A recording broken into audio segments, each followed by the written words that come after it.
Welcome back to the all new Bold Business Podcast segment that we're going to do on a weekly basis. Culture Pop. We are chronically online so that you don't have to be. We're going to break down the biggest stories of the day, the hottest headlines, the do's and don'ts for business, and of course, the piping hot cosmic tea. Let's get into the Culture Pop.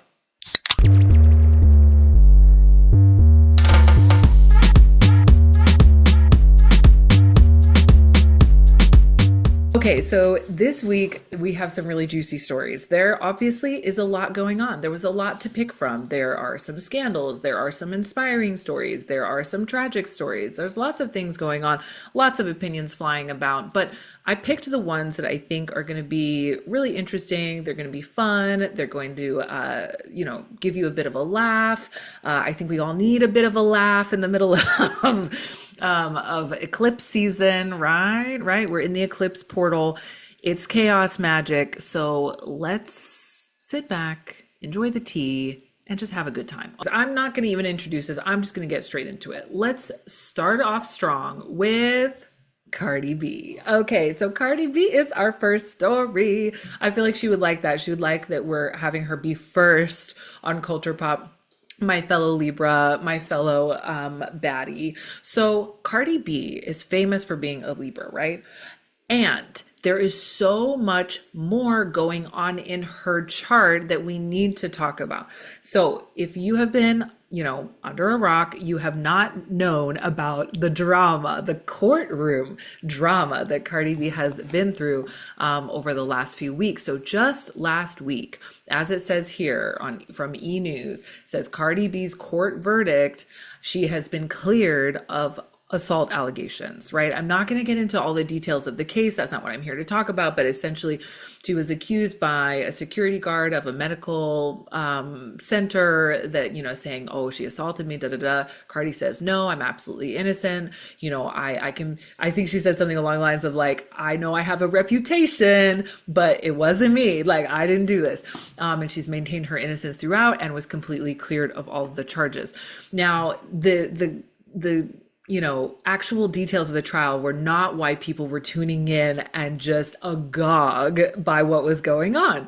It was because of the courtroom drama, the way that Cardi conducted herself on the stand, the way that the prosecuting attorney or whatever you call him, he was asking these wild questions. It was so funny. It was like, who asks that? But of course, Cardi had like the cleverest, the most hilarious replies and retorts. And she also had the fabulous wigs, she was asked about many times while on the stand. So if you watched it, I mean, it was just pure hilarity. But I wanted to kind of break down, some of what was going on. Like, I think it's really interesting that like Cardi's been in some hot water recently. Like, she made a comment about plus size fans and things like that. Like, oh, I didn't know that like I had plus size fans or something along the lines of that. So anyway, she's been through some hot water recently and people were kind of like, I don't know, that take was not what I thought it was. And then people are defending her like, that's not what she meant and all this. But now I would venture to say that Cardi has fully won back the hearts and minds because of her performance in this trial. And it was funny, it was entertaining, it was kind of giving like baddie legally blonde, like all the good things. So where do we see this in her chart, right? Because when you think about Cardi, I wouldn't necessarily think that people automatically think Libra off the bat. Cardi is evidence that the sun sign is not the only part of the chart that matters, right? And so I like to give examples like Cardi, when people say, oh, like you're just your sun sign, that's your personality. And it's like, no, it's not. The sun sign is just one piece of the pie. Now, the sun sign is really your ego, right? The healthy ego, when appeased, when supported, is your sun sign, right? So a Libra, what's going to feed a Libra's healthy ego is peace and harmony in their relationships. So when they're getting along with people, they're happy, they feel confident in themselves. When they're not getting along, it's very hard for Libras to feel like a baddie, to feel confident. It's very hard. We hate conflict, right? We'll do it, but it doesn't make us feel good, right? And so that's one aspect of Libraism. The another aspect is that, Libras love beauty. We love beauty. And so not only do we want that peace and harmony, especially if we're the ones that create it, but we also love the aesthetic, right? And the beauty of life. And so when we either feel beautiful or we're surrounded by beautiful surroundings, like we also, our healthy ego loves that. We feel good. It's like, oh my gosh, I feel pretty. Everything is pretty around me. Like it's good, right? Whatever your aesthetic is. And I just knew that when I was going to look up Cardi B's chart, and I've seen it before, but I just knew that there was so much more going on here. Cardi goes hard. Cardi is quirky. Cardi is smart. Cardi is, charming. She has a lot of different aspects to her. She's fiery. She's edgy. She likes to make a splash. Like, where is that coming from? Because not all that is the Libra. Trust and believe. Today, we're talking about how powerful, how potent Aries is. And we're going to bring this in the next example as well.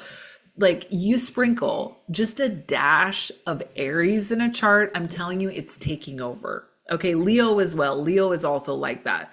The fire signs just like to take over. Just a dash of Aries, we're seeing it, we're feeling it, it's coming out. I always talk about the midheavens, right? So if you have an Aries midheaven, best believe like people are seeing that. Even if you're not seeing it in yourself, it is so strong, right? The Aries energy is strong with us, right? It's like the force is strong with us. So Cardi, if you're watching this, by the way, if you're watching this on YouTube and stuff, you can see the images that I'm showing. You can see her chart, but I'm just going to describe it to all y'all who are on the podcast platform. Shout out to those of you listening on Spotify, Substack, or Apple. By the way, do drop us. Please be generous. We're generous to you. We would love for you to be generous to us. Drop us a 5-star review if you are on Apple. It really helps us to get more reach and to tell Apple, yes, this podcast is great. Let's keep sending it out. And on Spotify, you can put 5 stars as well. So Cardi's midheaven is Capricorn. So we'll talk about that for a minute, and then we're going to get back to the Aries. I know I'm jumping around, but it's Friday. We're having fun. Like, we don't need to try and systematize this or script this too much.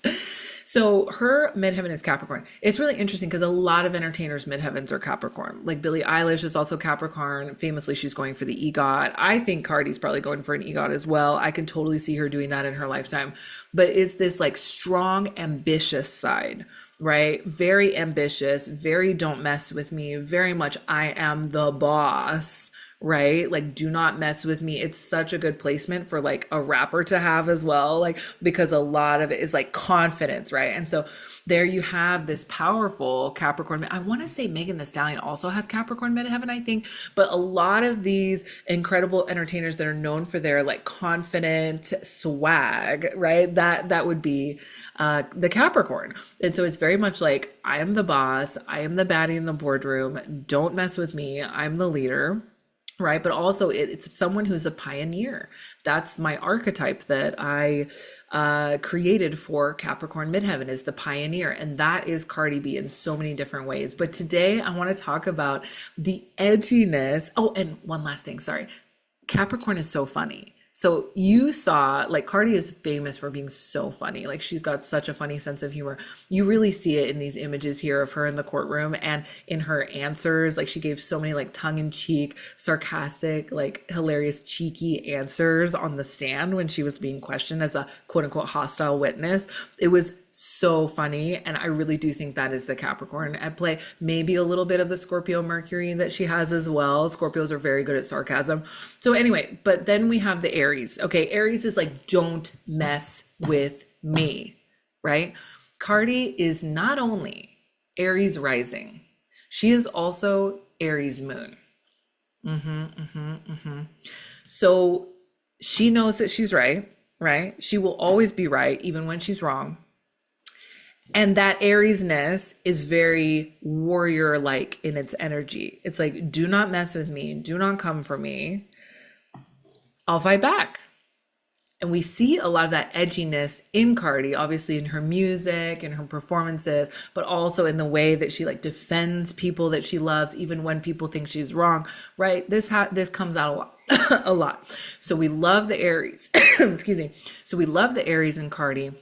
We love that pioneer, baddie in the boardroom, super boss kind of energy that Capricorn midheaven is having, is giving. But then we also, of course, love the Libra that is here and wants to make beautiful things, that loves the beauty and loves to make peace and wants everyone to get along and is super charming. So, I mean, Cardi was born to be famous. She's got this mix of confidence, charm, and just don't mess with me that I think has really helped her to get to where she is, right? She has an incredible story of like, rags to riches, like making it, constantly being underestimated by people, never giving up, always betting on herself and being super raw and real with her people.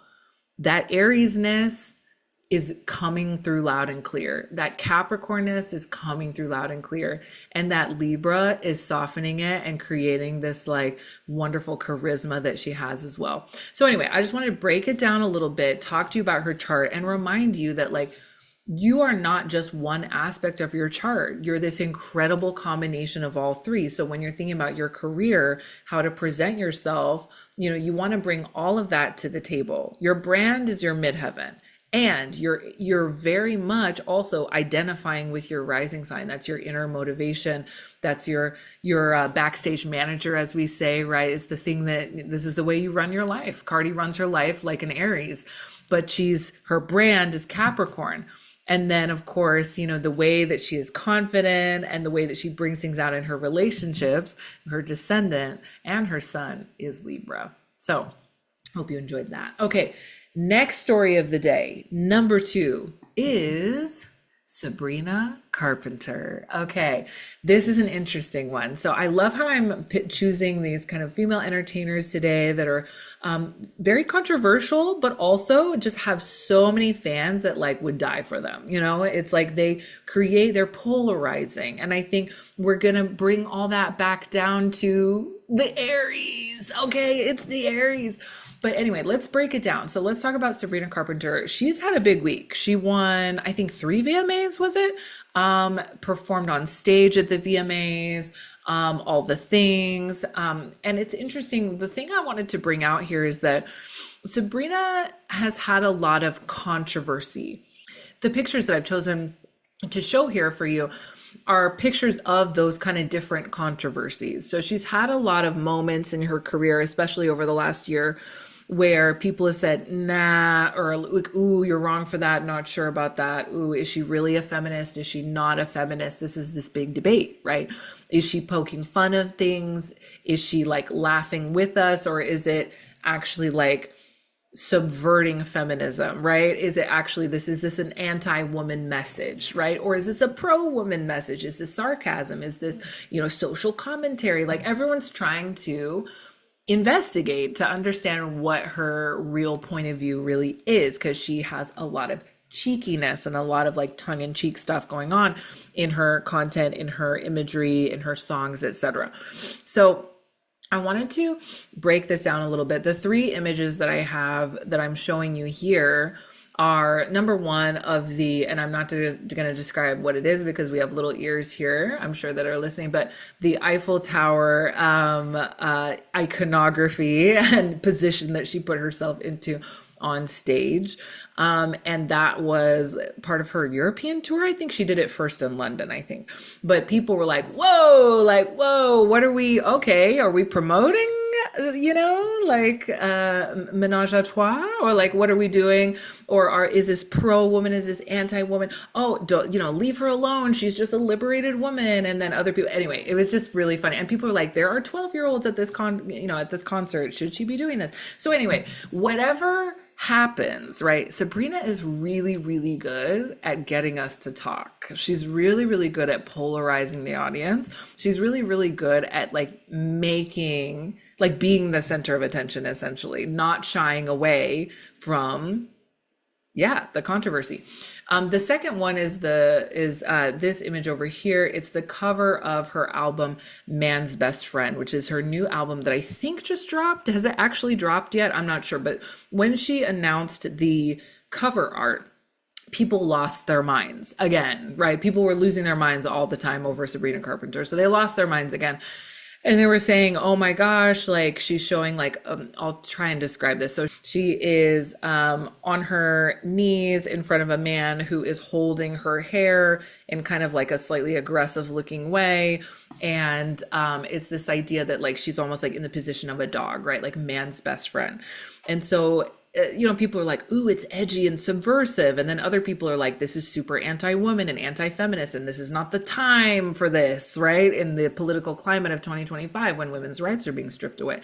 So, we're like, is she cosplaying trad wife, or is she like doing some sort of like actually feminist, like some version of the tropes? Like, what is it? What is it? Right? Which way is it going?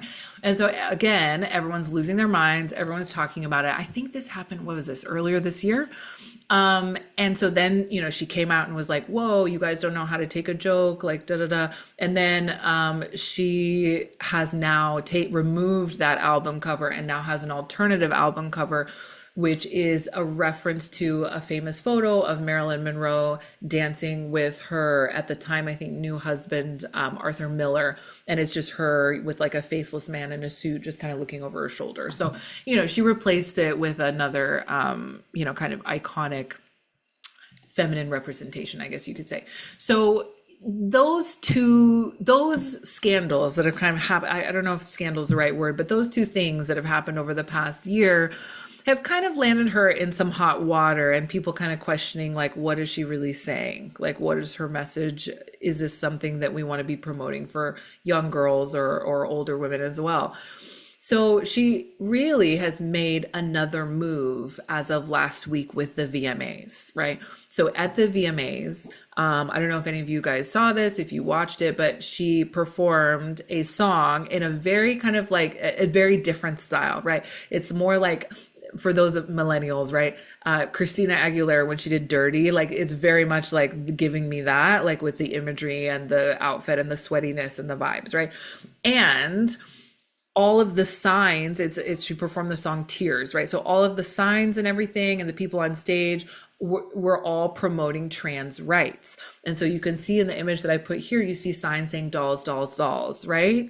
And I love it. I'm so happy that she did this and she made this statement. I think artists everywhere need to be making a statement. Artists, coaches, anyone with a microphone, frankly, should be speaking up to protect trans women. So anyway, so Sabrina Carpenter making this statement was a big like, hell yeah, I'm an effing feminist. Like, do not stop me, from saying what I want to say, and do not question my feminism. Do not question that I am here for the girls and the dolls, and all of us, right?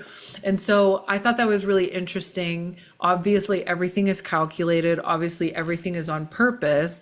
And that doesn't mean that it's bad, right? So let's look at her astrology for just a moment. So when we look at the astrology, I think, she's really won people over. She's won people back in the last week. And I want to talk about kind of what we're seeing here. It's interesting because when you first look at Sabrina's big three, I would venture to say that you would be surprised. Okay. Similar to what I was saying about Cardi, you'd be like, really? Cardi's a Libra? I thought Libras were all, softly and indecisive and all this, no. Right? That Aries rising is strong and that Capricorn midheaven is strong. You have to look at the whole chart. So with Sabrina, same thing. Sabrina is a Taurus sun, right? Taurus, kind of notoriously a sign that maybe doesn't like the spotlight so much, right? Definitely is not very controversial. Traditionally, right? Don't get offended, but this is the traditionally Taurus does not like the drama in that way, right? They do not want to like have everyone talking about them and like this big kind of public controversy. So then she's also a Pisces moon.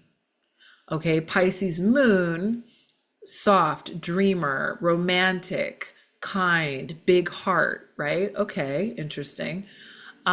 She sings about romance, that kind of fits, but it's not really like the controversy and the sarcasm doesn't really fit with that. Rising sign, Cancer. What? Okay, so we're saying big three are Taurus, Cancer, and Pisces. That's not giving provocative to me. That's not giving like, oh, I'm gonna like shock people with everything I'm doing. It's just not. It's just not, right? It's earth, it's water, it's just not. And then we look a little bit deeper. Look at the Jupiter. We have Jupiter in the 10th house. Remember, this is the public part of your chart, right? The public part of your chart is the midheaven, which is Pisces, and then the 10th house. So she's the visionary archetype, and we have a very powerful Jupiter in Aries. Yes, okay. Aries in the 10th house, Jupiter. She was born to shock us. She was born to be provocative. She was born to be a rebel. So we have to look at all the pieces together. So that rebelness combined with the soft romantic Pisces, that's Sabrina's brand. Like you can see it so clearly, and even her styling and everything, like that is Sabrina's brand, right?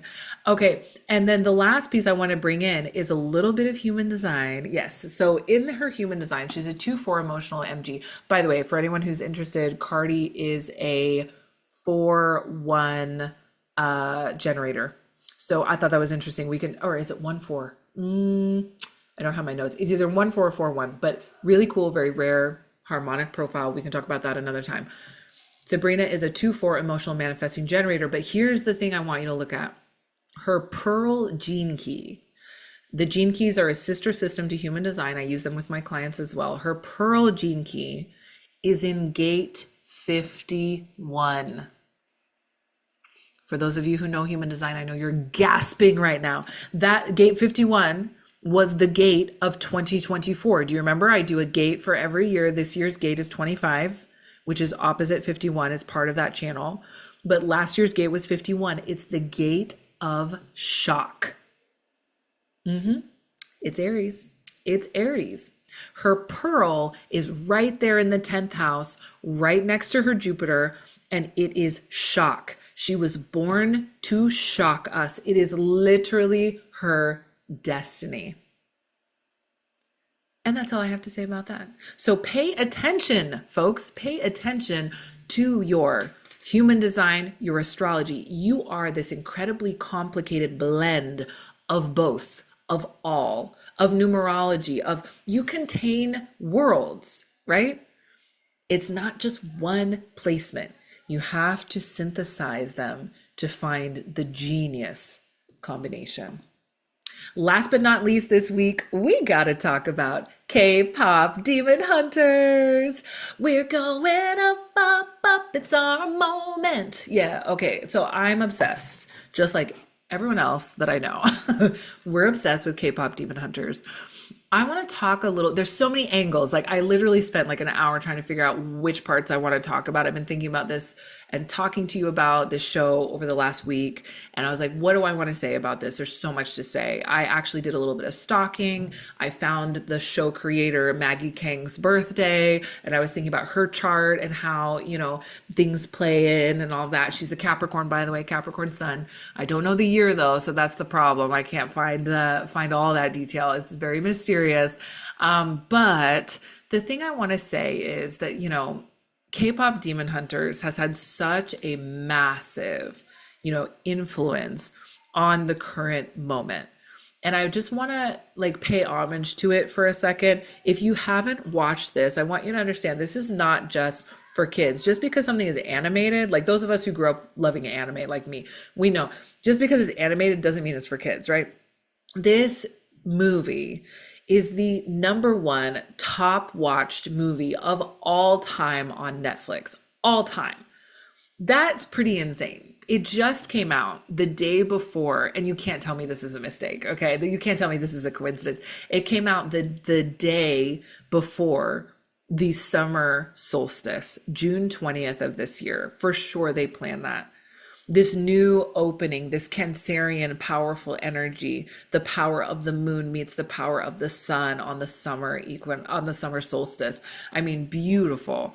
But it's really only fully like people are really now talking about it over the last month or so, where it's really become like, oh my God, have you seen this thing? Everyone's talking about it, everyone's watching it. They played it in my kid's school last week. They just went back to school. He came home, he's like, Mommy, we watched K-pop Demon Hunters. I was like, no way. And like, I've seen countless stories of them playing it in schools. Everyone's singing the songs. Everyone's like loving it. Boys, girls, moms, dads, everyone in between, like amazing. So it has this big cultural moment, and people are talking about, you know, what it means to them. Why this show? This show was not planned to be a success. Obviously, Maggie Kang and her collaborators, you know, they've been working on this since 2018. She was passionate about this. She wanted to bring superhero women to the big screen, animated in her Korean culture. She was so passionate about this. She wanted to bring K-pop. She wanted to bring Korean culture. She wanted to bring women, you know, who are not perfect, you know, to the screen. And she's so passionate about this. You know, it reminds me a lot of like the Barbie movie. When the Barbie movie came out, like it changed people's brain chemistry, right? Watching that movie, singing the songs, going with your friends. Kpop Demon Hunters is that as well. This is like the same thing, but both of these movies were underestimated because, oh, that's just a woman's thing, or that's just a girl's thing, blah, blah, blah, whatever, right? We can get into all the patriarchal BS about this, but it was not planned to be a success, which is why you don't see any Kpop Demon Hunters merch around. Kids are not wearing the backpacks. I cannot buy the little plushie of the adorable blue tiger and the magpie, which by the way has like really beautiful like ancient symbolism and all this, and is very interesting about like class and oh gosh, we could do a whole deep dive into K-pop Demon Hunters, but there's a reason that this works and that this is resonating, the power, the message. I'm not going to give spoilers for those of you who haven't seen it yet, but I'm just telling you, you need to go and watch this movie and bring the tissues and get ready with your hairbrush microphone, because every single song in this is a banger. Every single song is going to get you up on your feet. It's amazing. The animation is beautiful, but it's the heart of it. It's the story. It's all about learning to love and accept yourself. And it's all about the power of friendship. And that's what you need to know. Now, there's a lot of Korean culture included, which is so beautiful and powerful. And now everyone is now obsessed with K-pop. I will say that I was already a Stray Kids fan. Okay, I was already there. My bias is Felix. Thank you for asking. And I knew this like years ago. Okay, but everyone is now talking about K-pop. Everyone is like super into it, like so fun. Oh my gosh, you know, discovering Blackpink, all these things. A lot of people who are involved in these bands, like, you know, are collaborating and all that. But it's also the Korean culture that is so beautiful to see on screen, because like we have not really seen this before, especially not on the big screen, especially not as big as it was. Netflix wasn't planning, Sony wasn't planning on this being a success. And so they had zero marketing budget for this. This came out of nowhere. And the reason it's resonating so deeply, I am convinced, is because we are all looking for the magic and the love right now because of the North Node in Pisces. The North Node in Pisces this year, you know, when I talked about the forecast for this year and what the next 18 months of this nodal, you know, sequence was going to bring, North Node in Pisces, South Node in Virgo. When I talked about this at the beginning of the year, I was saying, this is the antidote. This is the medicine for the disruption and the massive transformation and of our time. You know how the darkness doesn't want to let go, the patriarchy doesn't want to let go of power, and it's grabbing on with both hands, and it's getting really ugly out there, right? The antidote, the medicine, is Pisces North Node. It's connectedness, it's community, it's love, it's dreams, it's art, it's creativity. What do Rumi, Zoe, and Mira do in the movie, right? They slay demons with the power of their song, with the power of love. It's so inspiring. And you cannot tell me there's anything that is more Pisces North Node than that. You know, these three women in Huntrix in the movie are based on shaman, Korean shaman women from back in the day. And I included, if you're watching the video, I included a beautiful picture of these women, and they had swords, and they wore the hats that the Saja boys wear at the end, and they wear these incredible robes and traditional dress, and they would dance and sing to dispel bad energies, to dispel demons from, you know, the villages, from the homes, from the places. They would sing and dance and swing their swords, and that is inspiration for Huntrix in this movie. And I just, ooh, it gives me chills, does it not? I feel like it gives me chills to think about how history is coming back to inspire us in these really difficult times. A lot of us are like, there's so many people that are kind of like losing hope a little bit, you know, who are saying, wow, like this world doesn't want me to be here, or this world isn't protecting me, or I'm losing the rights that we have fought so long and hard to get, right? Why is there so much hate? Why is there so much division? Why is there so much, you know, trying to keep people down, trying to profile people? I mean, it's just, woof, it's hard. And then we have Kpop Demon Hunters. You cannot tell me that the success of this movie that was not supposed to be a success is a mistake. It's because people are crying out for the power of art and the power of creativity, the power of love, okay? So just remember that. Just remember that if you're an artist or a creative, if you're an entrepreneur out there, we need you now more than ever. We need your art. We need your voice. Yeah. And go and listen to the last song. The words of the last song in this movie will get you. Every time I watch it, I'm crying. My son's like, Mommy, you're crying again. I was like, yep. Because that's what we need. It's what we need to hear. And it's the song that we need right now. Okay. Beautiful. I hope you enjoyed today. We talked about Cardi and her fabulous Aries rising. We talked about Sabrina Carpenter and her beautiful mix of Pisces and Aries, leadership qualities, shock and awe, and how they've both won back our hearts recently. And we talked about the power of love and the Pisces North Node and Kpop Demon Hunters. What should we dish about next? Let me know. If you're on YouTube or Spotify or Substack, please comment below and let me know, like, what story would you like me to cover next? Which cultural pop moment do you want me to talk about? And we'll get to that next week. I hope you have a beautiful weekend and a beautiful rest of your week. Keep reaching for the stars.